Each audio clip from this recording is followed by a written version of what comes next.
আমি প্রায় সময় খেয়াল করতাম আমার শ্বশুর আব্বা সে আমার দিকে আলতো করে তাকাতো, কেমন যেন মুচকি মুচকি করে প্রায় সময় সে হাসি দিত। শ্বশুর আব্বা যে আমাকে পছন্দ করত এইটা আমি ঠিকই জানতাম, কিন্তু শ্বশুর আব্বা কখনো আমাকে কোনো কিছুই মুখ দিয়ে বলতে চাইতো না। বন্ধুরা, আমার শ্বশুর আব্বা ছিলেন একজন গ্রামের কৃষক মানুষ, কিন্তু তার শরীর দেখলে আপনারা বলবেন, আপু এটা কি সত্যি আপনার শ্বশুর নাকি আপনার স্বামী? তারা বাপ ছেলে যখন একসাথে দাঁড় হয় তখন বোঝাই যায় না। আমার শ্বশুর আব্বা ছিল একজন পরিশ্রমী মানুষ। সে প্রচুর পরিমাণে পরিশ্রম করতে জানে, কিন্তু তার বডি শরীর খুব শক্তিশালী। বন্ধুরা, যেহেতু সে গ্রামে কৃষক কাজ করে এবং আমাদের গরু আছে, ছাগলও আছে, আর এই সমস্ত সব কিছুই দেখাশোনা করেন আমার শ্বশুর। কিন্তু বন্ধুরা, আমার স্বামী সে শহরে ব্যবসা করে। আসলে ব্যবসা করে সে খুব একটা বেশি টাকা পয়সা আমাদেরকে পাঠাতে পারে না। এই টাকা পয়সা দিয়ে আমাদের কোনো কিছু হয় না।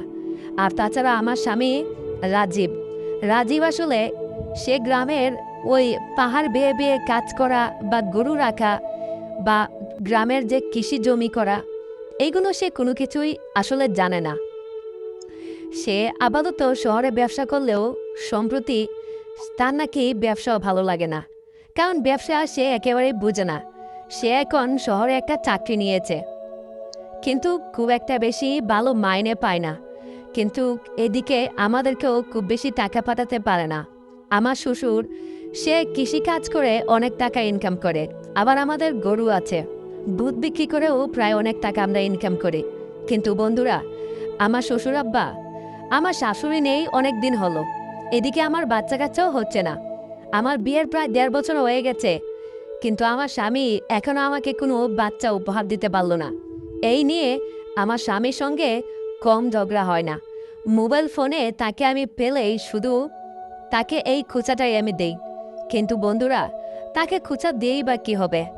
আমার স্বামী একটু দুর্বল, সে আসলে কখনোই বাচ্চা জন্ম দিতে পারবে না, এটা আমার স্বামীও জানে। কিন্তু বন্ধুরা, আমার মা বাবা আমার বাপের বাড়ি থেকে আমাকে তারা প্রায় সময় প্রেশার দেয় একটা বাচ্চার জন্য। আসলে একটা বাচ্চার জন্য আমার মা বাবা আমাকে প্রায় সময় কত কথা বলে যে একটা বাচ্চা দে, নাতি নাতি না হলে এভাবে কি জীবন চলবে? দেখরে মা, এখনকার পুরুষরা আসলে একটা বিয়ে করে তাদের হয় না। শোন, তোর চাইতে ভালো মেয়ে পেলে তোর স্বামী রাজীব দেখবি ঠিক চলে গেছে। তাড়াতাড়ি বিয়ে করেছিস, এখন একটা বাচ্চা নিয়ে নে। একটা সন্তান নিলে তোর স্বামী আর তোকে ডিভোর্স দিতে পারবে না। আসলে আমার মা বাবার চিন্তা এটা। কিন্তু আমি তো জানি আমার স্বামী সে আসলে কখনোই বাচ্চা জন্ম দিতে পারবে না। তাছাড়া সে আর একটা বিয়ে করবে তো দূরের কথা, সে কোনো মেয়ের দিকেই তাকায় না। আসলে বন্ধুরা, তার একটু দুর্বলতা আছে। আমার শ্বশুর সে একেবারে পাতার মতো একটা পুরুষ। তার শক্তিশালী দেহ দেখে আমার রীতিমতো প্রায় সময় লোভ করত। শ্বশুর আব্বাও আমাকে পছন্দ করেন। আমি গ্রামের বাড়িতে থাকি তো, আর বাড়িতে শ্বশুর আর আমিই থাকি। আসলে আমাদের বাড়িতে আমার একজন ননদি থাকে, তার স্বামী বিদেশে থাকে। কিন্তু ননদির জন্য শ্বশুরও আমাকে কোনো কিছু বলতে পারে না, আর আমিও শ্বশুরকে কোনো কিছু বলতে পারি না। আমরা বন্ধুরা প্রায় সময় আমি পুকুরে গোসল করতাম। আমাদের বাড়ির সঙ্গে আমাদের একটা পুকুর ছিল, এটা আমাদের নিজস্ব পুকুর। আমি যখনই পুকুরে গিয়ে গোসল করতাম, শ্বশুর আব্বা প্রায় সময় বাড়ির উঠোনে কাজ করত এবং বাড়ির উঠোন থেকে সব কিছু সুস্পষ্ট ক্লিয়ার সব কিছু দেখা যেত। শ্বশুর আব্বা প্রায় ওই আমার দিকে তাকিয়ে থাকত। আমি যখন রাতের বেলা ঘুমাতাম, আমাদের টিনের ঘর ছিল, এক ঘর থেকে আরেক ঘরে খুব সহজেই যাওয়া যেত। দরজা ছিল, কিন্তু আমরা কেউই দরজা লাগাতাম না। আর আমাদের বাড়িটা ছিল একেবারে পুরো বাউন্ডারি দেওয়া, টিনের বাউন্ডারি। আর আমাদের ঘরে মানে মেইন যে বারান্দায় তালা দেওয়া থাকতো, কিন্তু ভেতরের দরজাগুলো খোলাই থাকতো। এক ঘর থেকে আরেক ঘরে খুব সহজেই যাওয়া যেত। শ্বশুর আব্বা প্রায় সময় আমি ঘুমিয়ে থাকলে সে আমাকে লুকিয়ে লুকিয়ে দেখতো। আমি রান্না বান্না করলে আসলে অনেক সময় কাপড় চোপড় কিন্তু ঠিক থাকে না, কারণ যে গরম। আর এমনি রান্না করতে গেলে তো আরও বেশি গরম লাগে, আগুনের আঁচ এসে লাগে।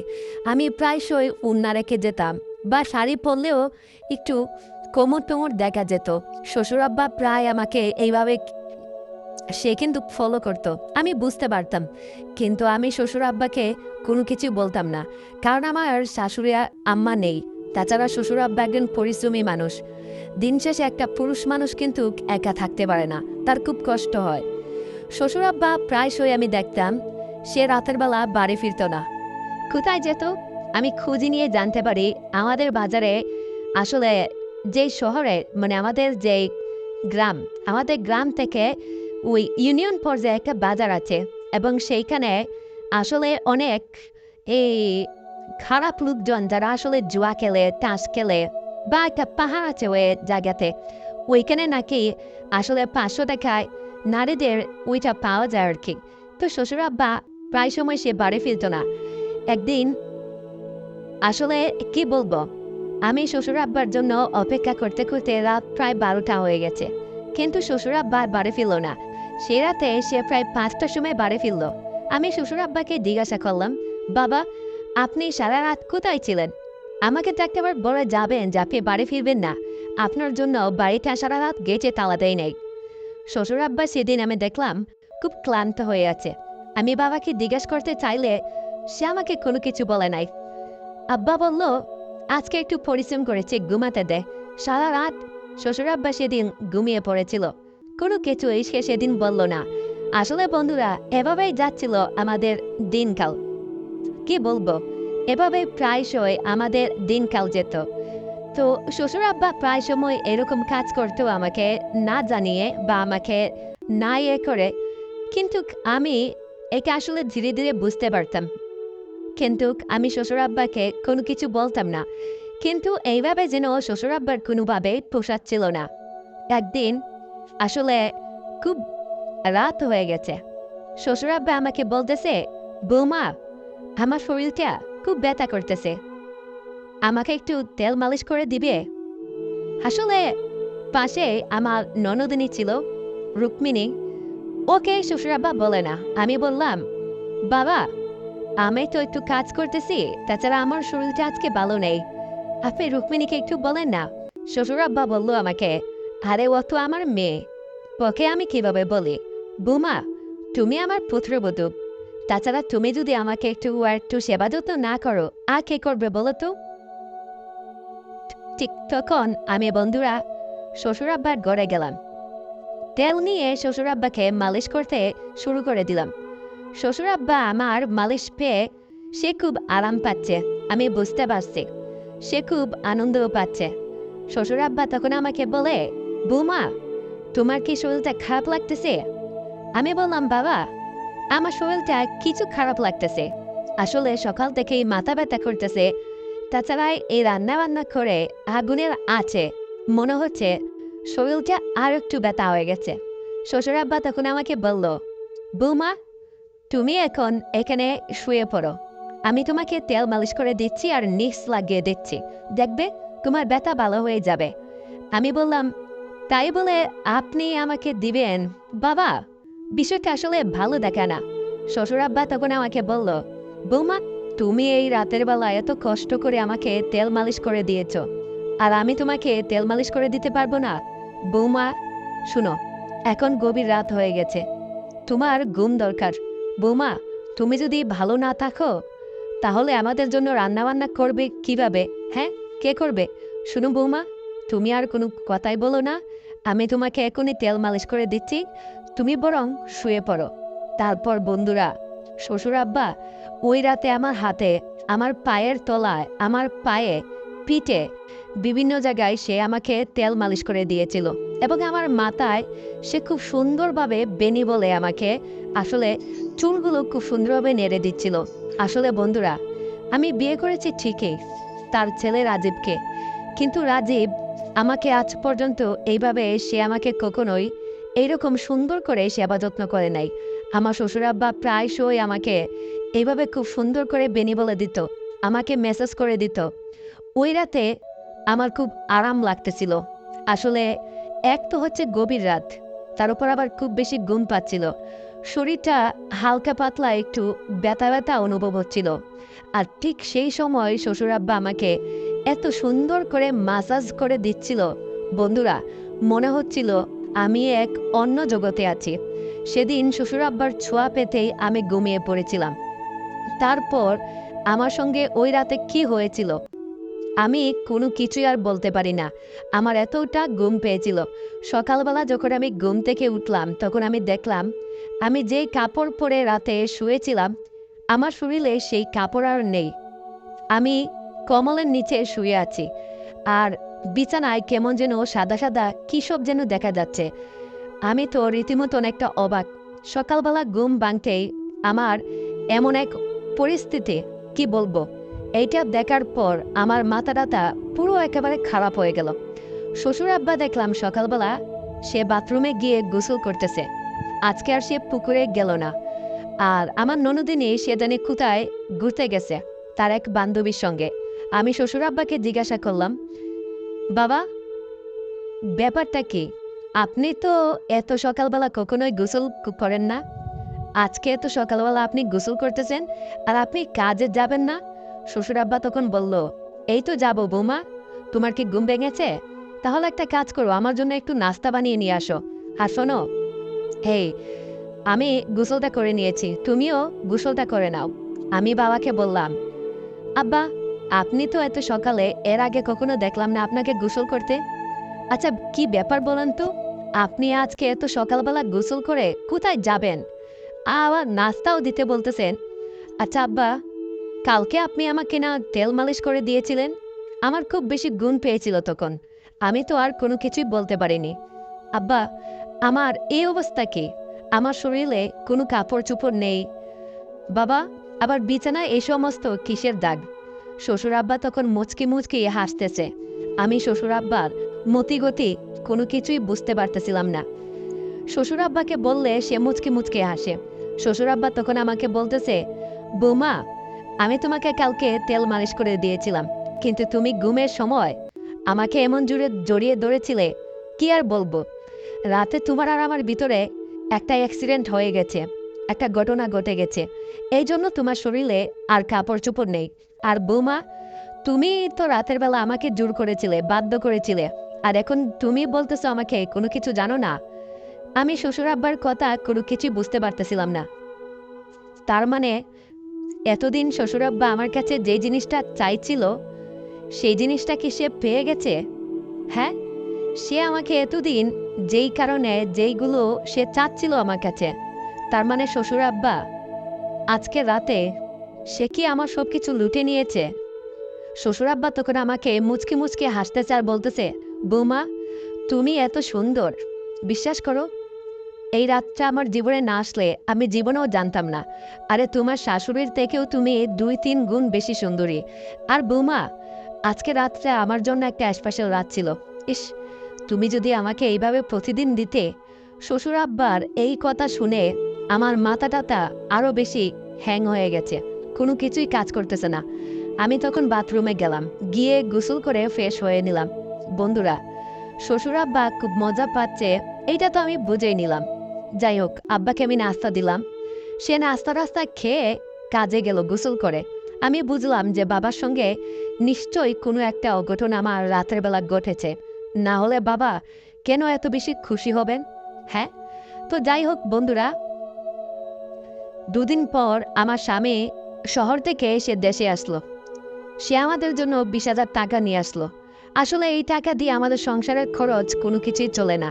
আমার স্বামী বেতনই পায় মাত্র 20,000 টাকা, তার উপর আবার বাসা ভাড়া, শহরে ব্যাচেলার থাকে।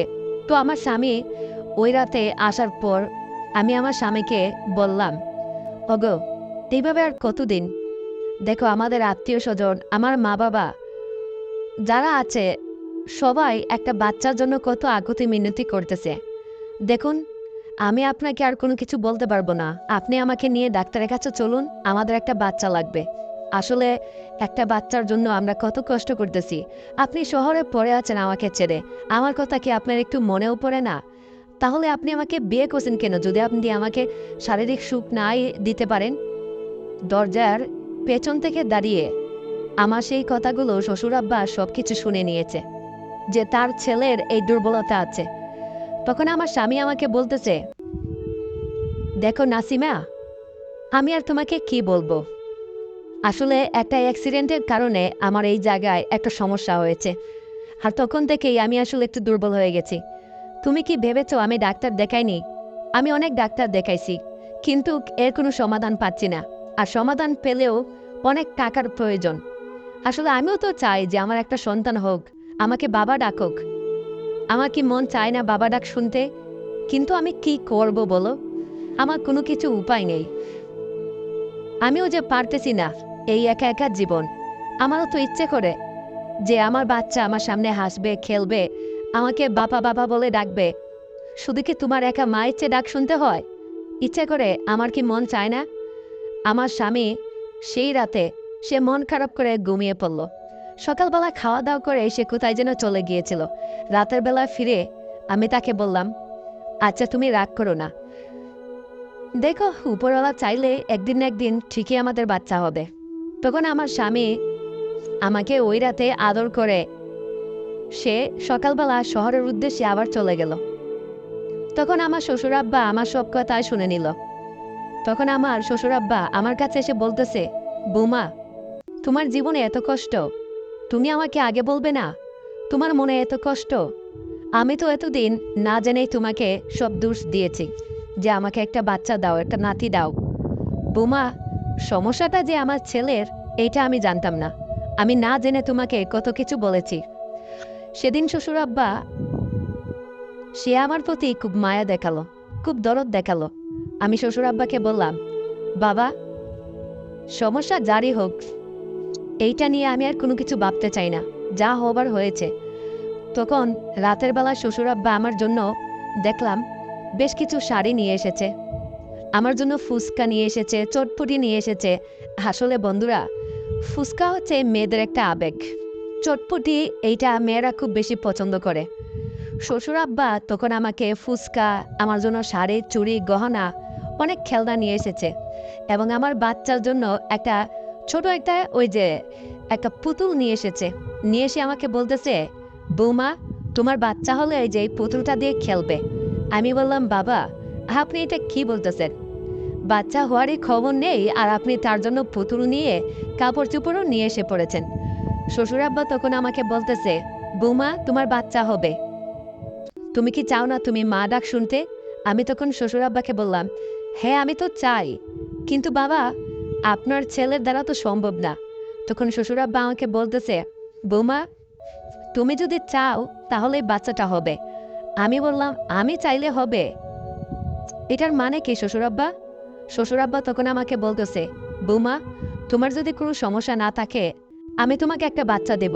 বৌমা, সত্যি কথা, আজকে তোমাকে একটা কথা বলি, আমি তোমাকে কখনো কোনো কিছু আসলে বলতে চাইনি। আমি তোমাকে অনেক দিন যাবৎ ধরেই ফলো করতেছি। বৌমা, তুমি তো খুব ভালো করেই জানো তোমার শাশুড়ি মা আসলে আমার কাছে এখন আর নেই। অনেক আগে থেকেই আমি একা একা জীবন পার করতেছি। আসলে আমি আমার ছেলে রাজীবের মুখের দিকে তাকিয়ে দ্বিতীয় আরেকটা বিয়ে করি নাই। আমাকে অনেকেই বলেছিল আরেকটা বিয়ে করার জন্য, কিন্তু বৌমা, আমি রাজীবকে মানুষ করতে গিয়ে আরেকটা বিয়ে শাদী আমি করি নাই। তাছাড়া এই বয়সে এসে বিয়ে করব, এইটা একটু কেমন দেখায়। যেই বয়সে ছেলেকে বিয়ে দিয়ে বৌমা নিয়ে আসবো, সেই বয়সে আমি বিয়ে করব। লোকজন শুনলেও একে অনেকে মন্দ বলবে, খারাপ বলবে। এই জন্য আমি আর কখনো বিয়ে শাদী করতে পারি নাই। বৌমা, আসলে একটা পুরুষ মানুষ সে কিন্তু চাইলেই একা থাকতে পারে না। আমার খুব কষ্ট হয়, তারপরও নিজেকে মানিয়ে নিয়েছি। কিন্তু বৌমা, যবে থেকে তুমি এই বাড়িতে এসেছ, আমার কাছে সবসময় মনে হয়েছে তুমি আমার সেই বউ। তুমি তোমার শাশুড়ির রূপে এই বাড়িতে ফিরে এসেছ, কিন্তু তুমি আমার পুত্রবধূ বলে তোমাকে কখনো মুখ ফসকে কোনো কিছুই আমি বলার সাহস পাইনি। সবসময় আমার ভিতরে একটা ভয় কাজ করত। কিন্তু বৌমা, তুমি যখন পুকুরে গোসল করতে লুকিয়ে লুকিয়ে কাপড় পরিবর্তন করতে, আমি ঠিক সময়ে উঠানে দাঁড়িয়ে তোমার গোসল করা দেখতাম, কাপড় চেঞ্জ করা দেখতাম। তোমাকে আমি প্রায়শই খেয়াল করতাম, কিন্তু নিজের মেয়ের কথা মনে আসলেই আর কখনোই আসলে তোমার দিকে তাকাবার সাহস পেতাম না। সেদিন রাতে বৌমা, তুমি ঘুমিয়ে পড়েছিলে। তোমার এই নিষ্পাপ মুখটা দেখে আমি আর নিজেকে কোনোভাবেই আটকাতে পারিনি। বৌমা জানো, সেদিন রাতে তোমাকে আমি মনের ইচ্ছা মতো খুব ভালোবেসেছিলাম, নিজের করে পেয়েছিলাম, খুব আদর করেছিলাম ওই রাতটা তোমাকে আমি। বৌমা, তুমি যদি আমাকে ওই রাতের মতো প্রতিটা রাত আমাকে সুযোগ করে দিতে, আমি তোমাকে 6 মাসের ভিতরে একটা বাচ্চা উপহার দিতাম, তুমিও প্রেগনেন্ট হতে, এরপর আমাদের সংসারটা কিন্তু খুব সুন্দর হতো। আমার ছেলে রাজীব তোমাকে যেই বাচ্চাটা দিতে পারে না সেইটা আর কেউ জানতো না বৌমা। তারপর আত্মীয় স্বজন যারা আছে, তোমার মা বাবা, সবাই অনেক বেশি খুশি হতো। আর শোনো, এই বাচ্চাটা আমি দিয়েছি না রাজীবের, এটা তো কেউ জানে না।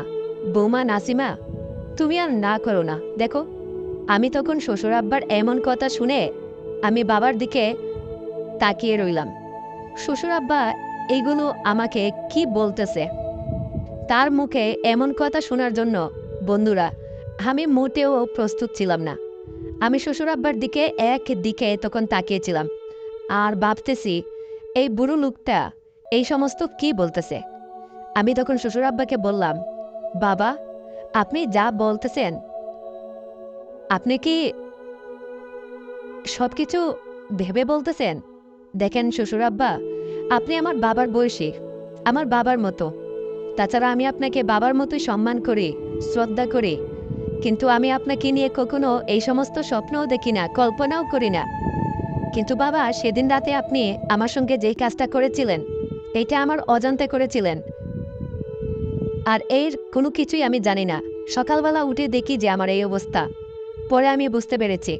কিন্তু আব্বা, আমি জানি যে আমার শাশুড়ি মা নাই, আপনি আমার শাশুড়ি মাকে খুব বেশি মিস করেন।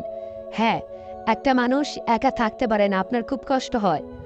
আপনি অনেক রাতেই বাড়ি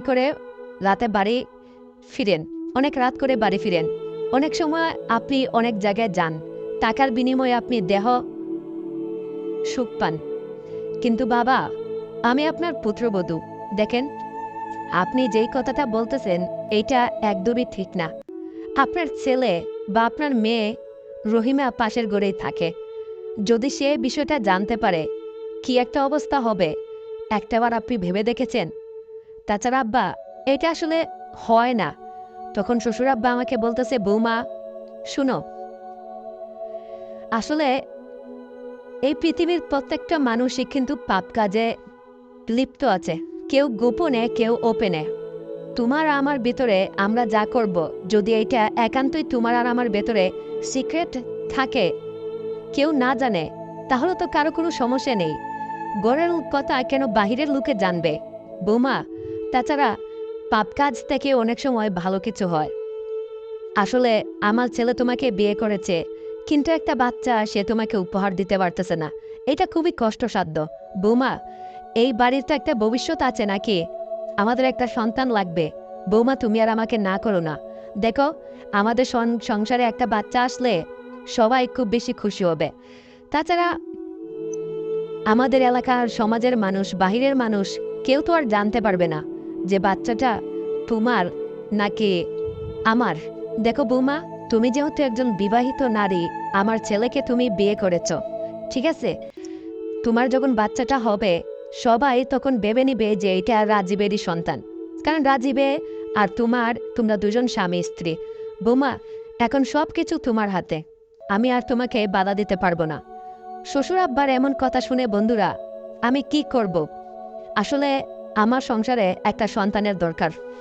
আমি একটা সন্তানের জন্য কত কষ্ট করতেছি, সেই কথা আমি তোমাদেরকে বলে বোঝাতে পারবো না। একটা সন্তানের জন্য আমি অনেক কষ্ট করি। আমার বান্ধবী সবারই বিয়ে শাদী করে বাচ্চা কাচ্চার মা হয়ে গেছে, কিন্তু শুধুমাত্র আমি এখনো পর্যন্ত একটা বাচ্চার মা হতে পারিনি, শুধুমাত্র আমার স্বামীর দুর্বলতার কারণে। এদিকে শ্বশুর আব্বা সে আমাকে খুব বেশি পছন্দ করে। সে একা মানুষ, একা একা থাকতে তার আর ভালো লাগতেছে না। সে আমাকে খুব পছন্দ করে, সে আমার দেহ চায়, এটা আমি খুব ভালো করে জানি। কিন্তু বন্ধুরা, এখন আমার কি করা উচিত? আমি কি করব? আমি আসলে কোনো কিছুই এখন ভেবে পাচ্ছি না। আসলে শ্বশুর আব্বা আমাকে বাচ্চা দিবে এই বিষয়টা আমি কোনোভাবেই মেনে নিতে পারতেছি না। আমি তাকে আমার নিজের বাবার চোখে দেখি, কিন্তু সেদিন রাতে উনি আমাকে মেসেজের নামে আসলে যা করেছে আমার অজান্তে, কি বলবো। যাই হোক, আমি শ্বশুর আব্বাকে বললাম, বাবা, আপনি আমাকে যেই কথাটা বলছেন ঠিক আছে, আমি আপনার কথাটা ভেবে দেখব, তবে এখনই আমি কোনো কিছু আসলে করতে চাচ্ছি না, এটা সময় সাপেক্ষে। শ্বশুর আব্বা তখন আমাকে বলল, বৌমা, তুমি ভেবে দেখো, এই ঘটনা তোমার আর আমার ভেতরে একান্তই থাকবে। সেদিন রাতে বন্ধুরা আমি ঘুমিয়েছিলাম, আর আমার পাশে আমার বাচ্চার জন্য আমার শ্বশুর আব্বা কিছু কাপড় চোপড় নিয়ে এসেছে এবং বেশ কিছু খেলনা নিয়ে এসেছে, পুতুল নিয়ে এসেছে। এগুলো দেখে আসলে সত্যি আমার খুব মন চাচ্ছিল যে ইস, কেউ একজন যদি আমাকে মা বলে ডাকতো, আসলে আমার পাশে একটা বাচ্চা যদি ঘুমিয়ে থাকতো, তাহলে আমার খুব বেশি ভালো লাগতো। সকালবেলা আমি ঘুম থেকে উঠে আসলে আমি চিন্তা করে দেখলাম যে না, আমার একটা বাচ্চা লাগবে। আমি তখন শ্বশুর আব্বাকে বললাম, বাবা, আপনি কালকে রাতে যা বলেছিলেন আমি আপনার কথায় রাজি, তবে বাবা, আমাদের সন্তান হওয়ার আগ পর্যন্তই আমি আপনাকে সময় দিব, কিন্তু বাচ্চা হলে, আমি যখন প্রেগনেন্ট হব, তখন আমি আর আপনার সঙ্গে শারীরিক সম্পর্ক করতে পারবো না। আপনি যদি এই শর্তে রাজি থাকেন তাহলে আমি রাজি। শ্বশুর আব্বা তখন আমাকে বলল, বৌমা, এতেই আমার হবে। আসলে তোমার শাশুড়ি মাকে ছাড়া দীর্ঘ 5 বছর আমি থেকেছি, আর তুমি আমাকে এখন সুখ দিলে আমি তাতেই খুশি। আমি তোমাকে এখনই বাচ্চা দেব। তারপর বন্ধুরা, ওই রাত থেকে শ্বশুর আর আমি এক গড়েই থাকতাম। এদিকে আমার ননদিনী রহিমা, সে বেশ কিছুদিনের জন্য বাড়ি থেকে চলে গেছে। তো এই ফাঁকে, এই সুযোগে আমরা প্রতিদিন একসঙ্গেই বসবাস করতাম, একসঙ্গেই থাকতাম। আমার শ্বশুর আব্বা, তার যে শরীর বন্ধুরা, কি বলবো, মানে একেবারেই অবাস্তব। মানে এই মানুষটা বুড়ো বয়সে যে তার এত পরিমাণ শক্তি, এত ক্যালসিয়াম, যা বলার বাহিরে। খুব শক্তিশালী একটা পুরুষ। সে তো আমাকে পুরো রাত একেবারে নাচিয়ে দিত, একেবারে কাঁপিয়ে দিত আমাকে। এইভাবে শ্বশুর আব্বার সঙ্গে আমার দীর্ঘ প্রায় 6 মাস যাওয়ার পর আমি একজন ডাক্তারের কাছে গেলাম যে আমি আসলে প্রেগনেন্ট কিনা। ডাক্তার আমাকে বলল আমি প্রেগনেন্ট এবং কিছুদিন পর আমার বাচ্চা হবে। এই খবরটা আমি আমার স্বামী রাজীবের কাছে পৌঁছালাম। সে শুনে সেও খুব বেশি খুশি হলো। তারপর সে আমাকে বলল, এটা কিভাবে? আমি তো তোমার সঙ্গে এরকম করলাম না। তখন আমি আমার স্বামী রাজীবকে কোনোভাবেই কোনো কিছু বলতে পারতেছিলাম না। আমি তাকে বললাম, আমি মা হচ্ছি, তুমি বাবা হচ্ছ, এতে কি তুমি খুশি না? এখন কিভাবে আসলো, কে দিল, তোমার কি এইসব কিছু জানতে হবে? আমার স্বামী তখন আর কোনো কিছু বলল না, কিন্তু তার মনে একটা খুঁত ছিল। যাই হোক, আমার স্বামীকে তো আমি ম্যানেজ করে নিলাম। তারপর বন্ধুরা, আমি বাচ্চার মা হলাম। তো বন্ধুরা, এখন তোমরাই আমাকে বলো, আমি কি অন্যায় কাজ করেছি কোনো কিছু, নাকি ভুল কাজ করেছি? তো যাই হোক, আজকের ভিডিওটা এই পর্যন্তই। দেখা হচ্ছে আগামীতে নতুন কোনো ভিডিওতে। সেই পর্যন্ত আমার দুষ্টু মিষ্টু বন্ধুরা সবাই ভালো থাকবে।